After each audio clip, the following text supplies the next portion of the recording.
अस्सलाम वालेकुम स्टूडेंट्स।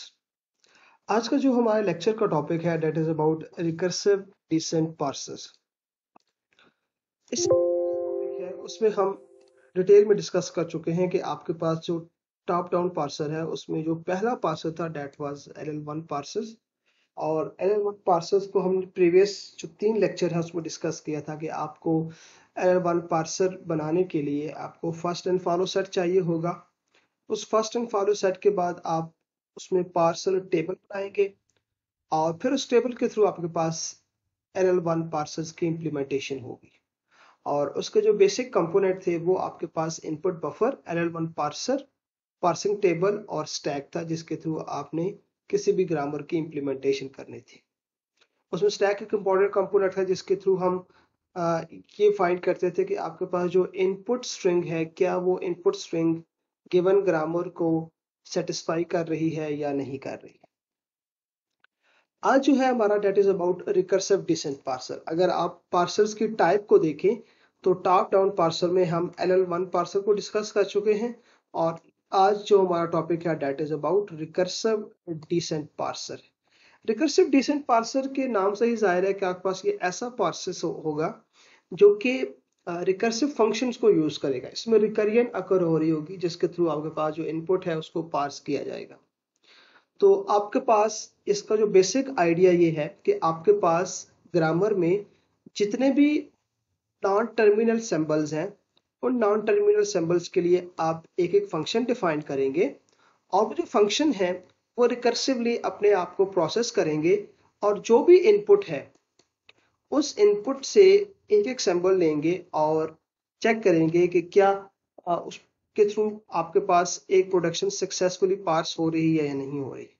जब तक आपके पास जो इनपुट है वो सक्सेसफुली पार्स होती रहेगी और आप उसको पार्स करते करते एंड तक पहुंच जाएंगे। एंड का मतलब ये है कि आपके पास जो इनपुट है वहां पे डॉलर साइन आ जाएगा, तो वहां पे आप रिकरियन को स्टॉप करेंगे और आप ये बता देंगे कि आपके पास जो इनपुट है क्या वो सक्सेसफुली पार्स हुई है या नहीं पार्स हुई। तो अगर हम यहाँ पे इस ग्रामर को देखें तो इस ग्रामर में आपके पास दो प्रोडक्शन है।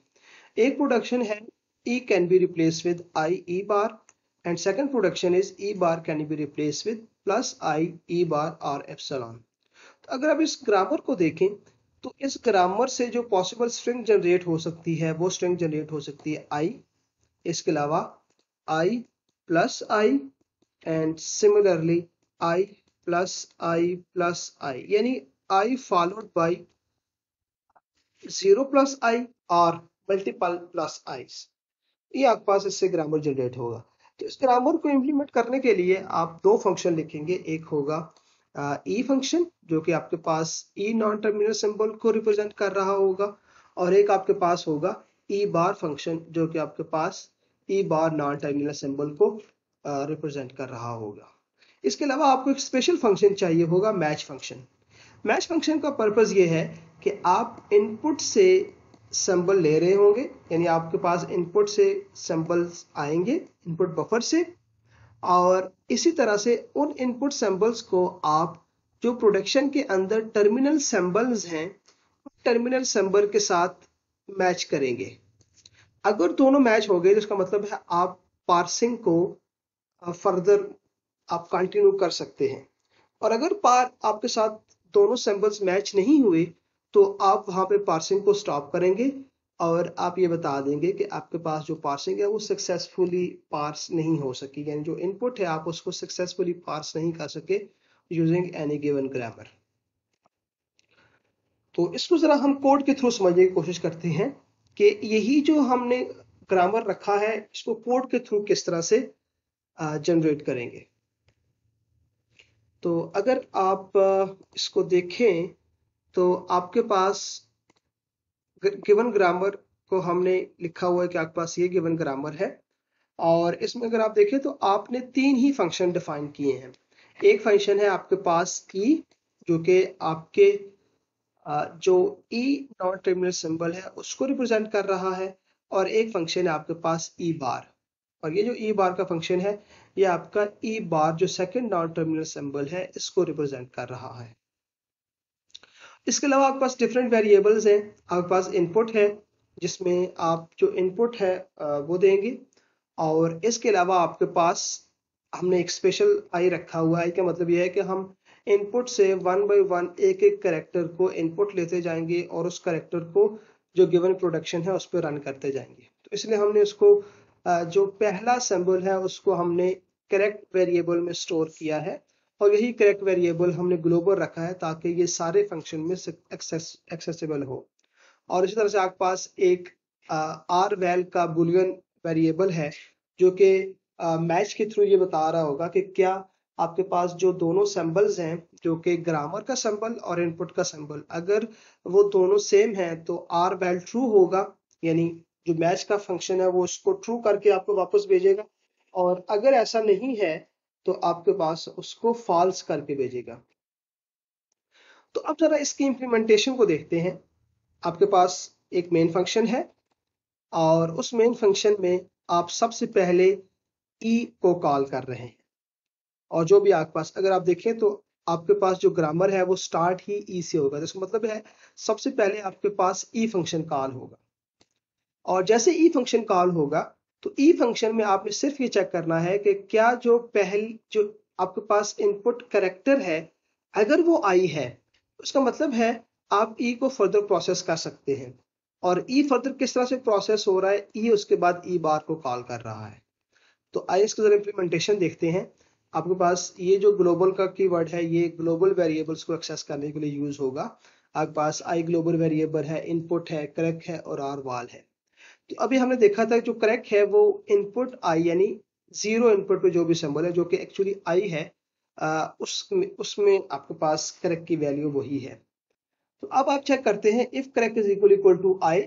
अगर आपके पास जो इनपुट है वो आई है और आप उसको मैच भी कर लेते हैं आई के साथ, तो आपके पास अगर वहां से सक्सेसफुल आपको मैचिंग हो जाती है तो आर वैल की वैल्यू ट्रू होगी, और अगर वहां से सक्सेसफुली मैच नहीं हो रहा तो आर वैल की वैल्यू फॉल्स होगी। तो आप चेक कर रहे हैं अगर आर वैल्यू ट्रू है, इफ आर वन यानी वो ट्रू है, and character is not equal to dollar, यानी आप जो पहला करेक्टर यूज कर रहे हैं वो डॉलर ना हो, यानी ऐसा ना हो कि आपके पास जो स्ट्रिंग है उसमें कुछ भी ना हो, सिर्फ एक डॉलर पड़ा हो, तब भी आपके पास वो सक्सेसफुल नहीं होगा। अगर ऐसा नहीं है तो फिर आप इसको फर्दर प्रोसेस करेंगे, यानी आप ई बार को कॉल करेंगे और ई बार इससे फर्दर प्रोसेसिंग करेगा। अगर ऐसा नहीं है तो आप सिंपल ई आर वैल को रिटर्न करेंगे और उसके अगेंस्ट आपके पास मैसेज डिस्प्ले हो जाएगा। अब जरा मैच के फंक्शन को देखें कि मैच का फंक्शन एक्चुअली कर क्या रहा है। मैच के फंक्शन को एक वेरिएबल पास हो रहा है, वो इस वेरिएबल को चेक कर रहा है कि क्या वो वेरिएबल इनपुट जो आपके पास है उसके बराबर है या नहीं, और इसी तरह से वो डॉलर नहीं होना चाहिए क्योंकि वो डॉलर को प्रोसेस नहीं करेगा। अगर ये दोनों कंडीशन ट्रू हो रही है, यानी इस फंक्शन को जो कैरेक्टर पास हुआ है और अभी जो इनपुट पे कैरेक्टर है अगर वो दोनों सेम है, तो इसका मतलब है आर वैल्यू को ट्रू है, यानी उसको फर्दर प्रोसेस कर सकता है और आपके पास उसको वो रिटर्न कर देगा। और एक और चीज भी कर रहा है कि अब ये जो मैच का फंक्शन है आई को वन कर रहा है, यानी उसमें एक इंक्रीमेंट कर रहा है। इसका मतलब ये है कि जो मैच का फंक्शन है वो आप नेक्स्ट जो करेक्टर है उसको CHARC वेरिएबल में सेव कर रहा है। ये भी इंपॉर्टेंट है क्योंकि आपने जब आपके पास एक करेक्टर प्रोसेस हो जाएगा तो आपने नेक्स्ट करेक्टर पे मूव करना है। तो जो मैच का फंक्शन है वो दोनों काम कर रहा है, वो आपके वेरिएबल की मैचिंग भी चेक कर रहा है और उसके साथ ही वो अपने आप को नेक्स्ट करेक्टर पे भी मूव करा रहा है। तो अब जब आपके पास ई सक्सेसफुली पार्स हो जाएगा तो उसके बाद वो ई बार को कॉल करेगा। अब ई बार क्या करेगा, वो चेक करेगा कि आपके पास जो इनपुट है क्या वो प्लस है। अगर प्लस है तो उसकी मैचिंग को चेक करेगा और उसके बाद उसने, यानी अगर प्लस सक्सेसफुली मैच हो गया, अब उसके बाद उसने चेक करना है कि इनपुट पे आई भी होना चाहिए। इसलिए हमने एक नेस्टेड कंडीशन लगाई हुई है जो कि आई को मैच कर रहा है, यानी आपने प्लस भी मैच करना है और आई भी मैच करना है। अगर ये दोनों चीजें सक्सेसफुली मैच हो गई तब ई बार अपने आप को दोबारा कॉल कर रहा है। यहाँ फिर देख लें कि आपके पास जो ई बार है उसमें 2 कैरेक्टर्स मैच होने चाहिए और उसके बाद ई बार कॉल होना चाहिए। अगर आप देखें तो ई बार जो है वो पहले प्लस को मैच करेगा, और अगर प्लस सक्सेसफुली मैच हो गया, अगर यहाँ पे इफ आर वैल का मतलब ये है कि जो मैचिंग है उसने आपको ट्रू रिटर्न किया, इसका मतलब है प्लस सक्सेसफुली मैच हो गया है। उसके बाद वो आई को मैच करेगा, और आई भी अगर सक्सेसफुली मैच हो गया तब हम ई बार को दोबारा कॉल करेंगे, यानी इसमें रिकर्सिव प्रोसेस होगा। अगर नहीं हुआ तो हम हमारे पास जो भी करंट आर की वैल्यू है वो हम रिटर्न कर रहे देंगे। और यहाँ पे हमने आर की वैल्यू फॉल्स इसलिए रखी हुई है, अगर आपके पास इनपुट प्लस नहीं है, इसके अलावा कुछ इनपुट है, तो हम वहीं से मैच कॉल करने के बजाय हम डायरेक्ट फॉल्स रिटर्न कर देंगे। हम यहाँ पे मैच इसलिए कॉल कर रहे हैं कि एक तो वो मैचिंग को परफॉर्म करे और दूसरा आपके नेक्स्ट कैरेक्टर को भी इनपुट ले ले। तो आपके पास ये बेसिकली इस तरह से फंक्शन परफॉर्म हो रहा है। और जब ये सारी प्रोसेसिंग कंप्लीट हो जाएगी तो उसके बाद जैसे ही आपके पास ई बार जो है उसकी रिकरियंट कंप्लीट होगी, यानी अगर आप देखें तो ये जो ई बार है वो किसी न किसी कंडीशन की बेस पे कॉल हो रहा है। जब ये कंडीशन फॉल्स होगी तो ई बार जो है वो अपने आप को कॉल करना बंद कर देगा, और इसी तरह से जो रिकर्सिव फंक्शंस हैं वो वापस मेन फंक्शन की तरफ आएंगे।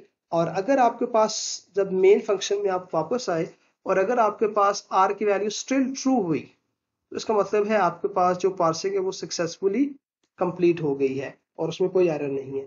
और अगर नहीं हुई तो आप उसमें बताएंगे कि यहाँ पे एरर है। इसको जरा आप रन करके भी चेक कर सकते हैं। लेट से आपके पास अगर आप इस इनपुट को देखें तो ये इनपुट वैलिड है, यानी आई से स्टार्ट हो रहा है और उसके बाद प्लस आई जो है वो रिपीट हो रही है। तो अब इसको जरा देखते हैं, रन करते हैं। तो अगर आप देखें तो पार्सिंग जो है वो सक्सेसफुली कंप्लीट हो गई, पार्सिंग सक्सीड। अब इसमें गलत इनपुट दे के चेक करते हैं हम। लेट से आखिर में प्लस कर देते हैं, तो प्लस जो है आखिर में वो नहीं आना चाहिए बल्कि प्लस आई आना चाहिए। तो आपके पास स्टिल यहाँ पे एरर आएगा, there is an error while parsing. तो आप इस इनपुट को इसको आप ड्राई रन करें तो आपको कंप्लीट समझ आ जाएगी कि ये पार्सिंग किस तरह से हो रही है। तो आज का हमारा यही टॉपिक था कि हमने रिकर्सिव डिसेंट पार्सिंग को चेक करनी थी, तो हम इसको सक्सेसफुली चेक कर चुके हैं। थैंक